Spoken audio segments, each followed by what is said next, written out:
नमस्कार माझ्या सर्वांना, मी शिवानी. गावाकडच्या स्वादमध्ये आपलं खूप खूप मनापासून स्वागत आहे. तर आज मी तुमच्यासोबत शेअर करत आहे पनीर ठेचाची रेसिपी. अगदी मस्त वाटते ही आणि झणझणीत ठेचाचा जो फ्लेवर असते तो अतिशय भारी वाटते खायला पनीरसोबत. चला तर सुरू करूया आजची रेसिपी. त्यासाठी काय करायचं, कढाईमध्ये किंवा पॅनमध्ये एखाद्या 10-12 लसणाच्या कढया, सोबतच 4-5 मिरच्या व जिरं याला थोडंसं आपण अगदी अर्धा चम्मच तेल टाकून परतून घेऊया. नंतर त्यामध्येच मी शेंगदाणे टाकलेले आहे भाजलेले, आणि यालासुद्धा परतून घेतलेलं आहे. सुरुवातीला तेल हे टाकणं अगदी ऑप्शनल आहे, किंवा तुम्ही असंच रोस्टसुद्धा करून याला म्हणजे असंच भाजूनसुद्धा तुम्ही याला शिजवू शकता. नंतर चवीनुसार मीठ टाकायचं आणि त्यालासुद्धा मिक्स करून असं परतवून घ्यायचं आहे.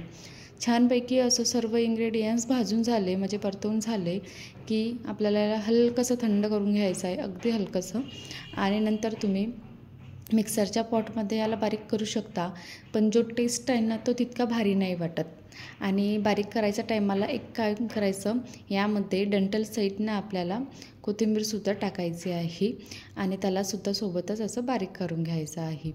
आता तुम्ही याला बारीक करायच्या वेळेस काय करू शकता, अगदी सपोज दरदरच अगदी झालं असेल ना, त्यामध्ये अगदी थेंबभर पाणी टाकायचं आणि सिलबत्त्यावर वाटायचं. त्याच्याने काही चव अतिशय भारी वाटते खायला. किंवा मिक्सरच्या पॉटमध्ये सपोज तुमच्याकडे सिलबट्टा नसेल ना, तर मिक्सरच्या पॉटमध्ये सुद्धा तुम्ही करू शकता, पण फक्त चवचे थोडा प्रॉब्लेम येते. पण मी याला काय केलं, जो माझ्या घरी हे असते ना पाटा त्याच्यावर वाटून घेतलेला आहे.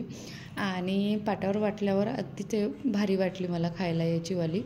आणि हे सर्व वाटून झालं की मस्तपैकी पनीरचे क्यूब्स आहे ना त्याला कोट करून घ्यायचं, पूर्ण भाजूने असं कोट करून घ्यायचं. आणि पनीरचे क्यूब्स आहे ना म्हणजे ठेचाचे, ते असे तयार करून घ्यायचे आहे.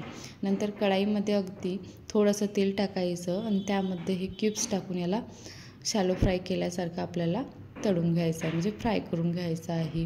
छानपैकी आतपर्यंत शिजेल इतपत आपल्याला याला शिजवून घ्यायचं आहे. अगदी जास्त वेळ लागत नाही, 2-3 मिनटं लागते.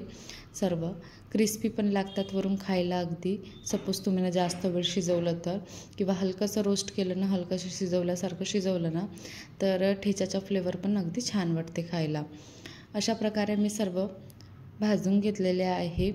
आणि नंतर तुम्ही याला एखाद्या दह्यासोबत नाही का असं टेस्ट करून खाऊ शकता, किंवा कांद्यासोबतसुद्धा खाऊ शकता, किंवा असाही खाल्ला ना अगदी थेंबभर तेल टाकूनसुद्धा तरी छान वाटते खायला. बाकीच्या आपण रेसिपी पनीरच्या नेहमी बनवत राहतो, एकदा तरी ही रेसिपी बनवून बघा, अतिशय तुम्हाला भारी वाटेल. कशी वाटली तुम्हाला आजची रेसिपी? आवडली असेल तर बनवून बघा आणि चॅनलला सबस्क्राईब करा.